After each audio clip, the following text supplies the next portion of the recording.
I shook up the world! I shook up the world! I shook up the world! Muhammad Ali, then Cassius Clay, shaking up the world as a 7-to-1 outsider by beating Sonny Liston 25 years ago to the very day of this fight, the 25th of February, 1964. Can it happen again? But you've got to go back a lot further than 25 years to find the last British world heavyweight champion, Bob Fitzsimmons, 1897, in Carson City, Nevada. That's not too far from Las Vegas. Can it happen again? Can it? He can win, can't he? Tell me, Frank can win, Des? Frank can win, Harry. Nothing in this world is impossible. You know, as long as you put your mind straight on the job, nothing in this world is impossible. Nothing. Nobody's going to beat me, you know, without a fight. I'm not giving up my title. So when you come to fight me, you have to be at your best, because you got to be prepared to beat me at my best. And at my best, I don't think anyone could beat me.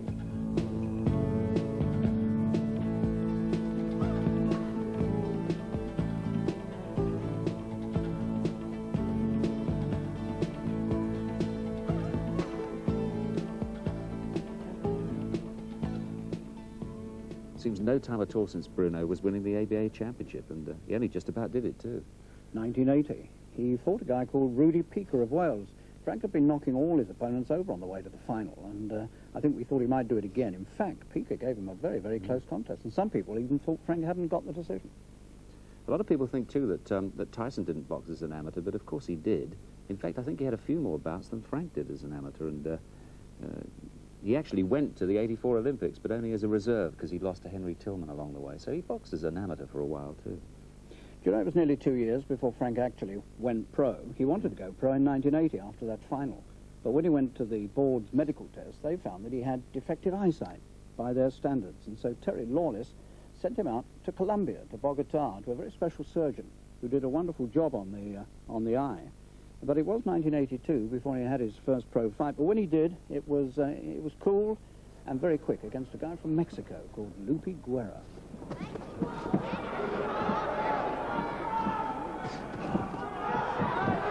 I think that might have been a right hand that did the damage there first and foremost. Right hand followed by a left. Didn't look really big punches.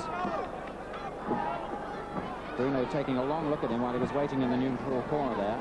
And Guerra's down from that one. That's the right hand again, and this is what the boxing fraternity like to see. A heavyweight who can hit. Count of 8, still in the first round, remember. Bruno setting him up with the left jab there. Down he goes again. Well, that punch seemed to land across the top of the head. And I don't think he wants to get up from that one. Well, when Bruno was having that fight, Tyson was only about 15 years of age, and his first professional tilt came a little bit later on.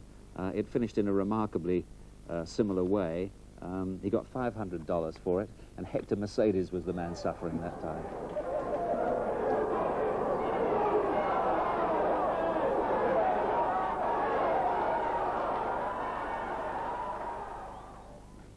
Of course, Frank has boxed abroad a few times. Indeed, he's boxed once before in the States, hasn't he? And it was a good win, too. Chicago. It was in the summer of '83. I did that fight, actually. You know, Frank, on the way out to Chicago, went to New York and then up to the Catskill Mountains and actually met Tyson up there and sparred with him. And they both remember that. Tyson was only a boy then, though, wasn't he? 17 or so. Yeah, still a long way away from being pro. He looked impressive. It didn't worry him going to the States, although he was pretty well unknown. In fact, he was so unknown that in the hotel where we were staying, they paged Bruno once and they asked for Mr. Fred Bruno to come to the phone. That's how well known he was. Did he answer it? But when he came to the fight, he did his business very well indeed, and it was all over in the second round. Well, if Frank Bruno is going to make any impression on the world heavyweight scene, this is the country in which he has to really look good. And this fight tonight is, or this afternoon, is vitally important for him.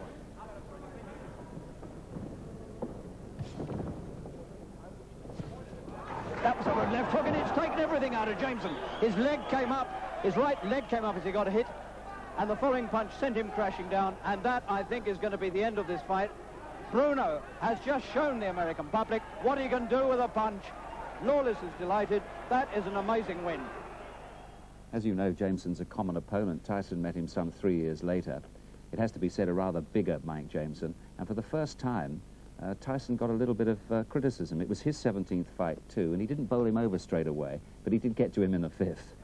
Mike Tyson, Sports Illustrated cover boy, trying to end it here in round number 5. Jameson is doing at this point what I think he should have been doing from the first go. He just took a right hand. He's down. You know, shortly after that Jameson fight, Tyson fought James Tillis. Now, he turned out to be a common opponent of the two men as well. He also turned out to be the first man who took Tyson all the way. If I remember rightly, 2 of the judges scored it only 6 rounds to 4 for Tyson. But in the 4th round, Tillis had to survive a knockdown. Again, he lunges and it gets caught. The left hand drops Tillis onto the seat of his pants as round 4 is coming to a close. A few months after that fight, Tillis came to London to fight Frank. Actually, Mike Tyson was in London at that time and sat with me and did the inter-round summaries on the television commentary. He must have been reasonably impressed because Frank did a rather better job on Tillis than he had. I suspect a lot of people will think that Tyson had already softened him up, mind you. Not to mention Joe Bugner, he had a decision over him too. That's quite a bit of damage. Bruno has reached there on the face of Tillis. Tillis's mouth and nose bleeding badly, and he's hurt in the pit, and he might be going. Bruno can't get a clean shot at him. Tillis is badly hurt, and he doesn't want to fight on, and the referee stopped it anyway. Well, we've raced ahead a little bit there. Let's go back to the previous year when Frank was still hoping for his first world title challenge. To get it, he had to beat a man who'd been around in the heavyweight division, who was still ranked #1 by the WBA. And that's right, Jerry Coetzee of South Africa. He was about 30 at the time, and I think a few people thought that he might be slightly over the top, but nonetheless, Frank did his job properly on that night. He came out, he was determined to be the governor, he got on with it quickly, it was all over inside 2 minutes. Now this, I think, is precisely the way he's got to handle Tyson. Bruno, one fight, perhaps only one punch away from a crack. And the world title, the right's got him. Inside a minute, he's got him. One right hand from the blue, the cool Bruno. Coetzee, perhaps hit as hard as he's ever been hit. 1 minute gone. Now he might be dangerous.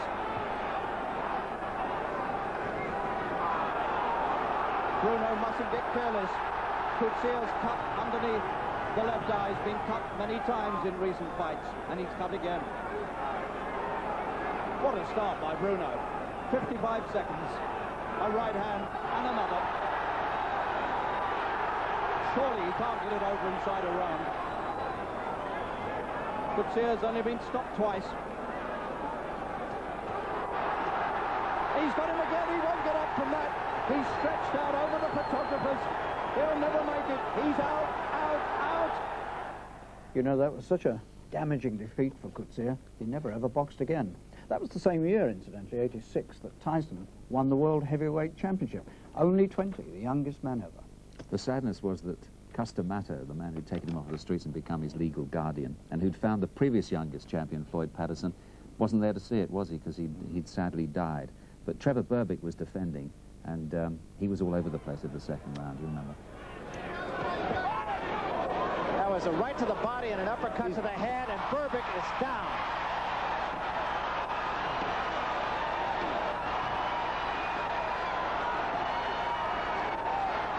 This one is going to be over, I believe. It's over. That's all, and we have a new era in boxing. Let's talk about their third common opponent, one Mr. Bone Crusher. There were 3 years between the fights, but first the one you described at the time, I think, as Black Sunday. Well, it was certainly that for British boxing, because Mark Taylor had been beaten by Buster Drayton, and then Frank lost his first ever professional fight. The tragedy of it was he should never have lost it. Harry Gibbs, the referee, had marked up 7 rounds to Bruno when they came out for the final round, only 1 to Smith. All Frank had to do was keep out of trouble. Oh, he's got him with the left. Smith got him with the left, and Bruno's legs went. And he better get off those ropes and out of trouble quickly. And Bruno is taking too much. And he doesn't know where he is. Smith doing a Cummings on him. And Bruno looks out on his feet to me. Oh, he's got him. Oh, dear me, the end of the Bruno story by the look of this. Well, we hadn't heard much about Bone Crusher before that fight, but we certainly heard a great deal about him afterwards. He eventually won the WBA title, and when he got round to meeting Tyson, they both had titles at stake. It wasn't Tyson's best night, that, was it? But he won in the end. There was a right hand by Smith. That actually backed Tyson up. That was the best punch of the fight. We thought we would see that in the first 10 seconds, not in the last 10 seconds. And it is over.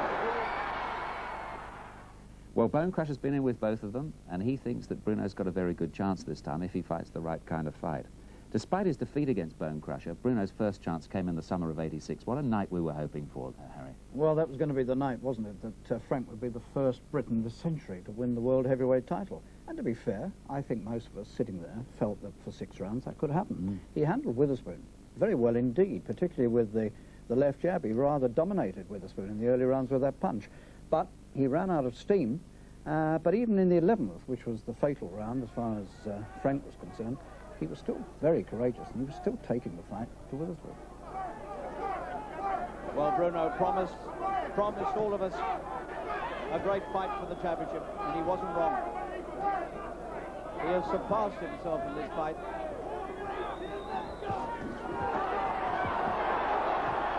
Good punch, each of them, but Bruno's hurt for more, and he's under a terrible attack in the neutral corner.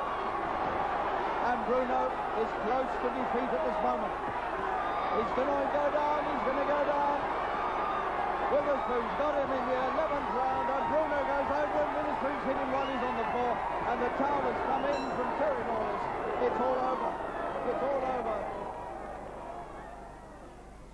Yes, it was a bad setback for Frank, but Witherspoon said after the fight that he felt bruised all over. So there again, there was an opponent paying tribute to the way Frank can hit. Meanwhile, Tyson was marching on. He had the WBA and WBC versions by now, and next up was Pinklon Thomas, a man who'd never been on the deck in his life, had been a champion himself at some stage, but Tyson got to him all right. And a left hand, and that staggered Thomas. And a right hand behind it. Thomas in trouble again. And now Tyson moves in for the kill. 2 uppercuts and a left hand. Thomas trying to hold on. Serious trouble, and down he goes.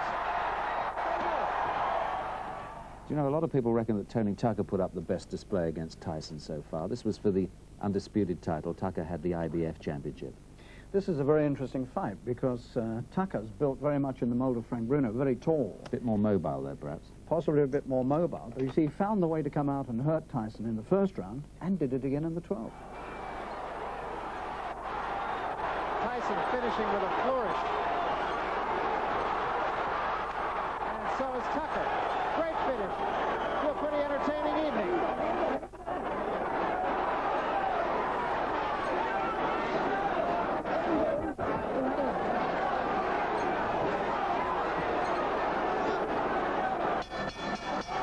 It's over. Well, Tony Tucker talked the talk and walked the walk.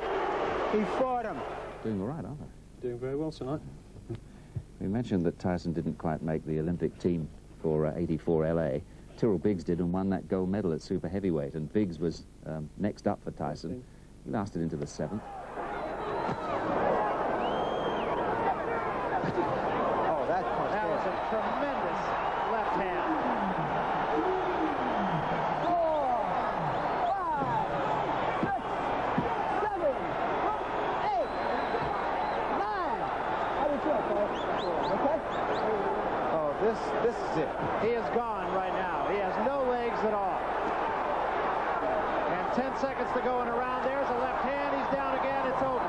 It's all over. And it wasn't even close. Well, we're getting quite up to date now. It was only last year, of course, that Larry Holmes, the old champion, he'd been a good champion, came out of retirement, 38 years old, tried to face up to Tyson. I'm afraid it was a big mistake. That was a right hand, and down goes Holmes from a crashing right hand. The old Larry Holmes would always get up and fire back. But he's in against a guy who is a tremendous finisher. And down he goes There's a full minute left in this round. Larry trying to clear his head. That's why he's walking around. What he needs to do now is either tie his man up. He can't move because he's not steady. He needs to hold on. It will take every bit of savvy that this man has. Tries to fight back. Still 40 seconds left. He's still on Queer Street. And took another big right hand. 30 seconds left.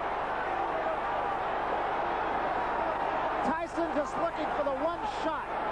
Well,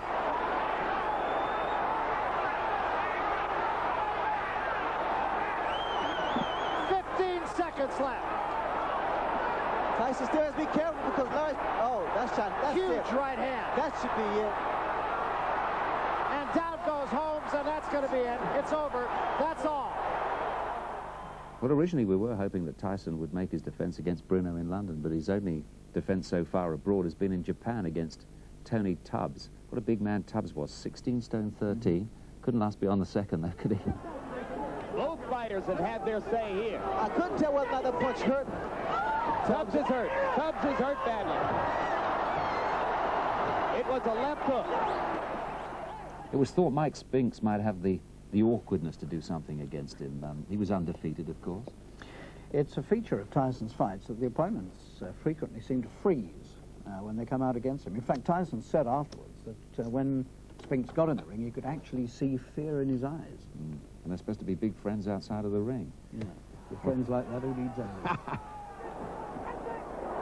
Tyson not afraid, as we expected, and Spinks ready to mix it up with him. Tyson along the ropes doing damage.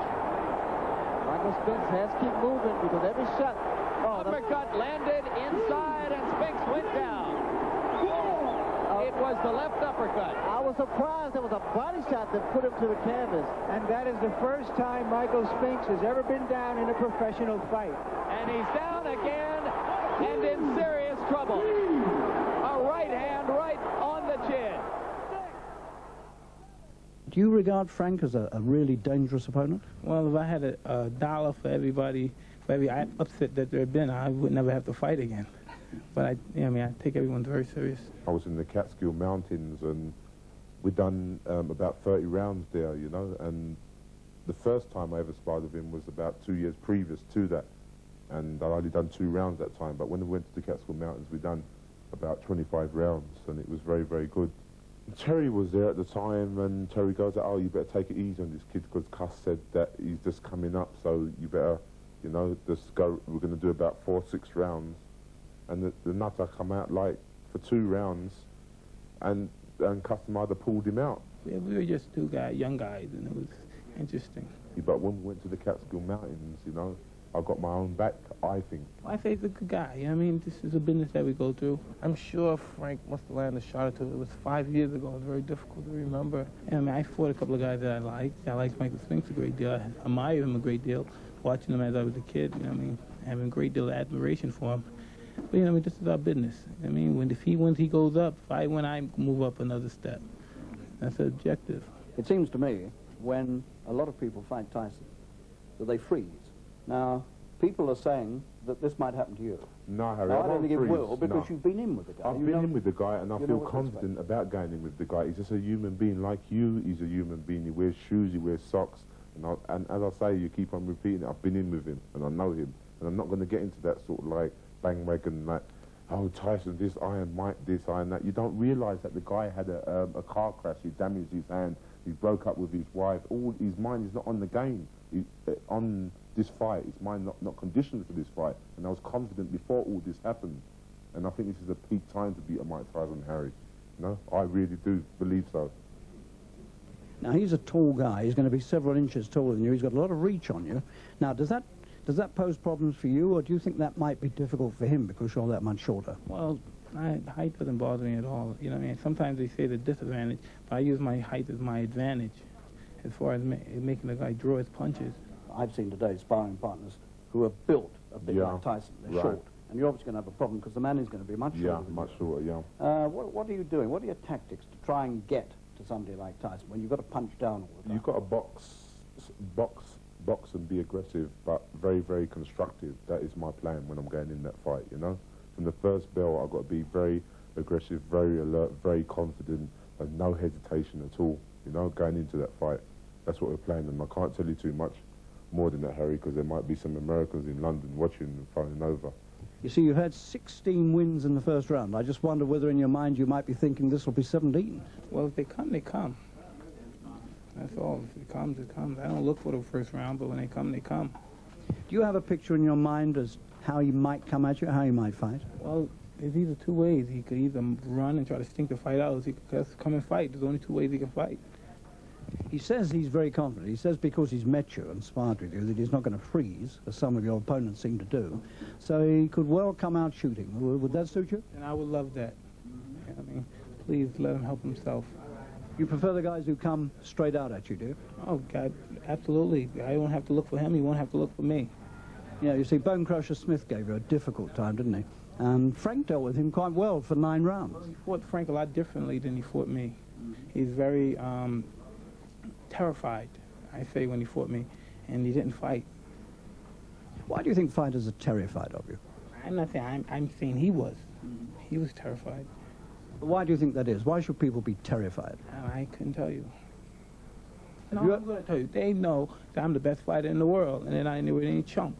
I've been training for a long time. Mentally, I feel very, very strong. Physically, I feel very strong. I need to polish up on a few little things in the gym. I know that I've got to move and sharpen up, and I know I've got an animal coming in at me, but I'm very confident because I've been in with that animal before, Harry, and that's no bull.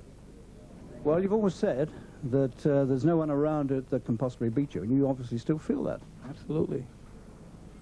Is there one danger man around in the world, perhaps, that you look at and think, well, one day I might meet him, he might be the one? Is there anybody like that? Well, whoever it is, I'll be here. I won't be running. If you beat Tyson, and you are the world... You've got to try and put positive... When you beat Tyson, and you are the world heavyweight champion, what is that going to mean to you? And I don't mean in terms of money, right, because that's taken for granted. You'll make a lot of money. You've already made a lot of money. But what does it mean to you to be the guy at the top? This life is always about fantasizing, you know what I mean, and dreaming and things like that. You know, when you was a kid, you always dream about something, but in this world, nothing in this world is impossible. You know, as long as you put your mind straight on the job, nothing in this world is impossible. Nothing. That's what I think. Nothing in this world is impossible. So what do you see? Do you see a short fight? Or Tyson victorious, no doubt about it. And victorious again? You're going to fight a lot from now on? You're going to... Absolutely. I mean, this was an unfortunate situation that happened when I took this time off. But like I said, we'll be back. Are you a different person because of all the things you've been through? Are you a vast... Absolutely. In what way are you a different person? I've learned, like I said, I learned a great deal about myself going through those tribulations. And can I tell you something? I'm glad. I wouldn't want to change that hands of times. I'm so happy, and I look forward for the fact that God put me in a situation where I went through this and I survived. You know what I mean? Some people go through this, they don't survive, they kill themselves.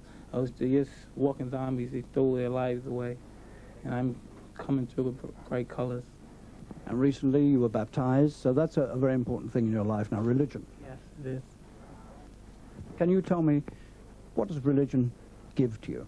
Well, it gives me a whole sense of objectiveness in life in general, because, you know what I mean, I'm nothing. People look at you, have success, you have wealth, but you know what I mean, there's a creator, you know what I mean, and he makes this happen, and he makes the roses blossom, he makes the clouds sunny, and it's just a great admiration to know that I'm a child of the Lord.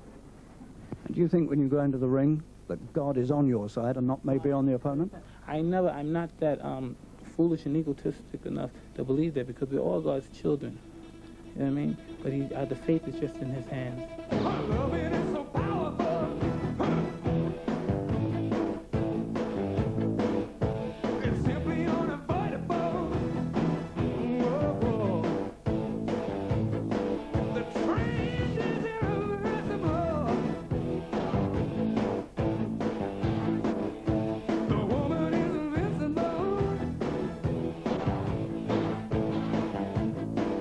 She's a natural alone, and she leaves me at all. She deserves it.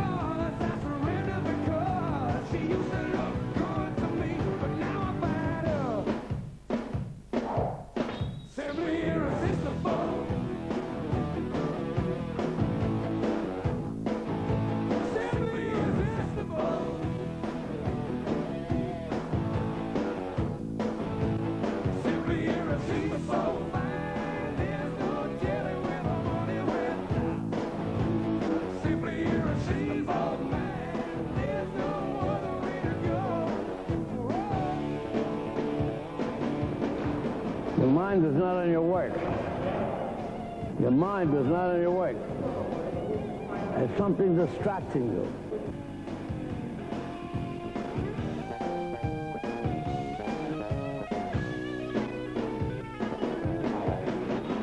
Michael is a manic depressive.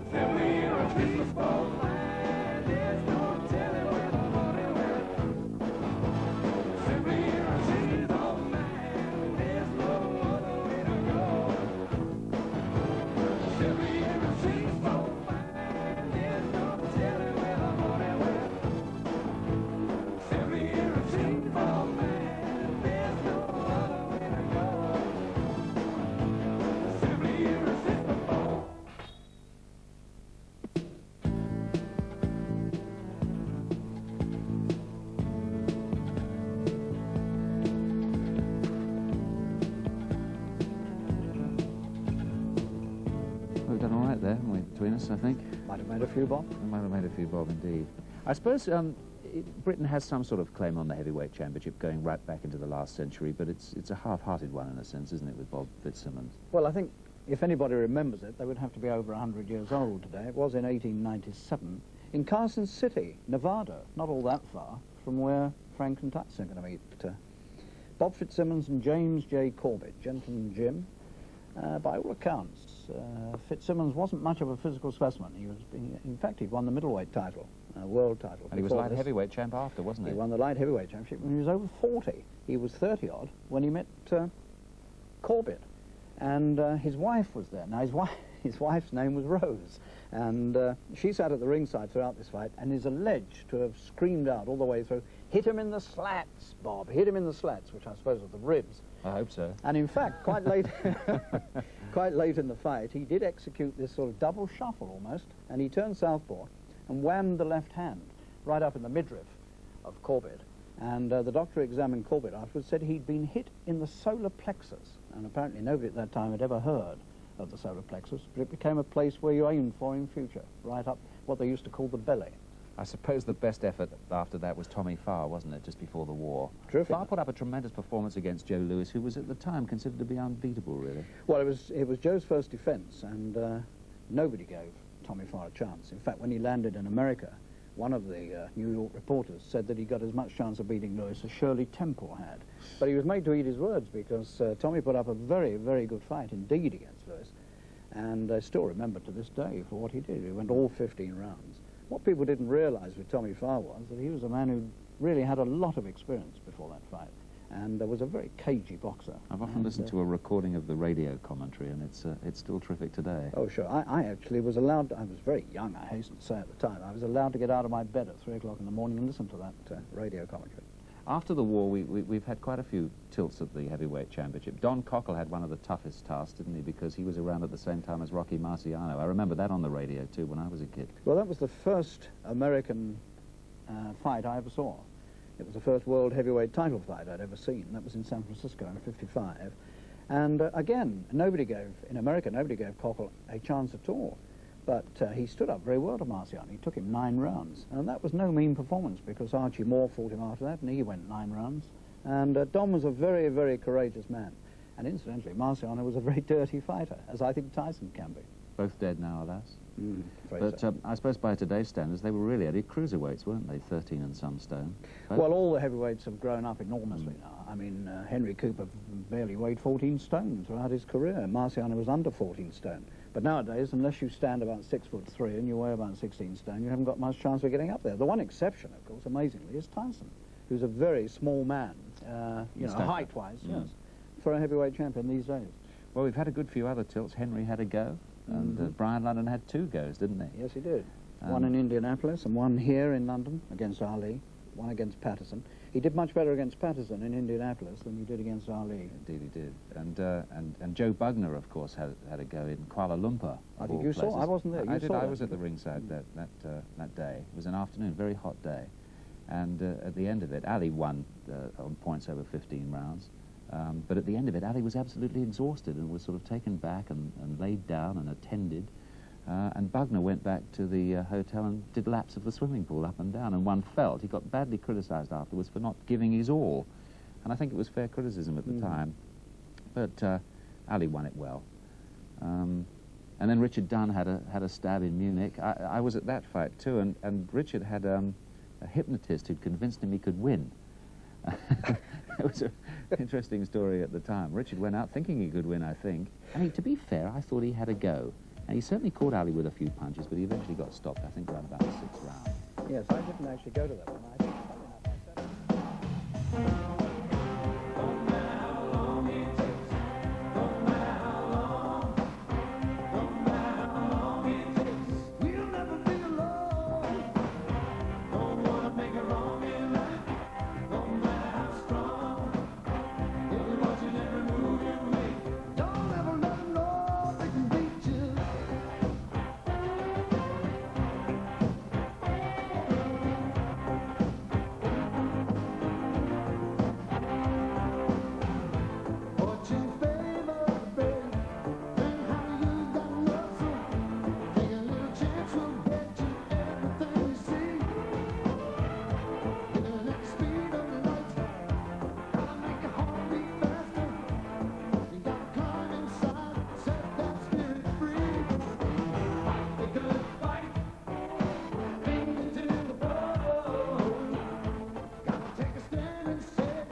Big Frank Bruno was expelled from school when he was 11 for hitting a teacher. Mike Tyson beat up a boy who stole his pigeon when he was 9. By 11, he was fighting for money.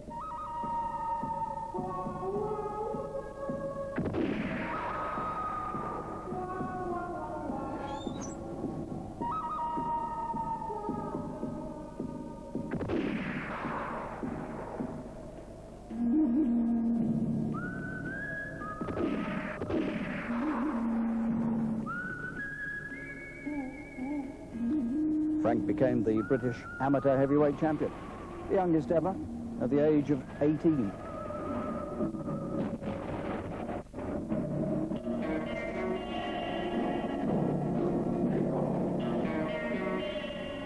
Mike Tyson was a heavyweight champion of the world at 20, the youngest ever.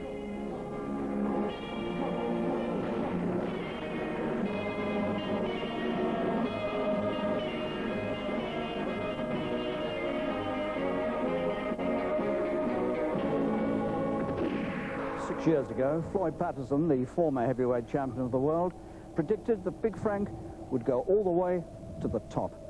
And he ain't a bad judge. Angelo Dundee, the man behind the great Muhammad Ali, has said he's never seen combination punching like Tyson's. Each punch, he said, seems to be delivered with murderous intent. And he's not a bad judge either.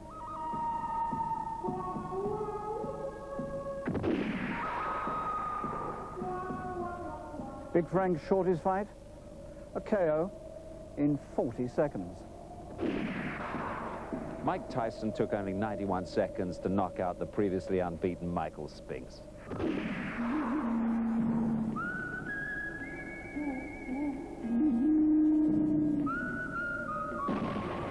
Frank Frank Bruno's had 32 wins in 34 fights. And in all those wins, only one man went the distance. Mike Tyson is 35-0, 31 KOs.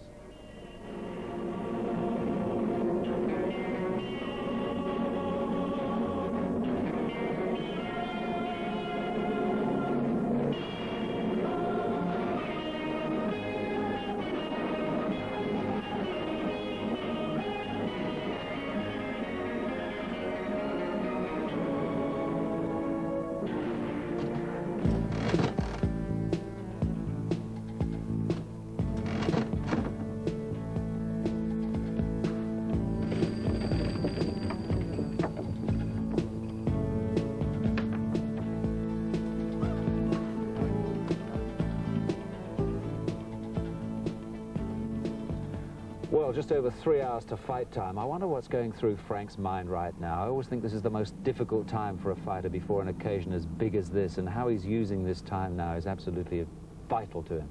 Yes, it's the essential point. We don't know what's in his mind. He's got two options. He can either come out and have a real go in the first round, all guns firing, or he might opt for the cautious approach, get behind the jab. He's got a lot of advantages physically. He might try to use them and make it go a little way. I'd love to see him have a crack in that opening round. Instead of trying to box and trying to make it last, I'd love to see him show some authority and catch Tyson with a couple of good cracks in that opening round. I think that's right. If he's looking for a win, he's got to come out punching. It's the only chance, I suspect. He's not going to outbox him. He's really got to come out, guns blazing. This is the big chance. Why not have a go? The great worry, of course, for him will be that if he takes risk in the first round, he might get caught himself. It might all be very embarrassing, a quick finish and a rather embarrassing defeat. For that reason, I've got a feeling he'll try and stick around, and he might still be there in the middle rounds, Frank. I don't think he'd lose any respect. If people saw that he came off the stool determined to have a go, even if he got beaten in the first round, people would say, well, he tried, and that's all you can do. The winner and new heavyweight champion of the world from London, England, Frank Bruno. The winner and still the undisputed, undefeated heavyweight champion of the world, Iron Mike Tyson.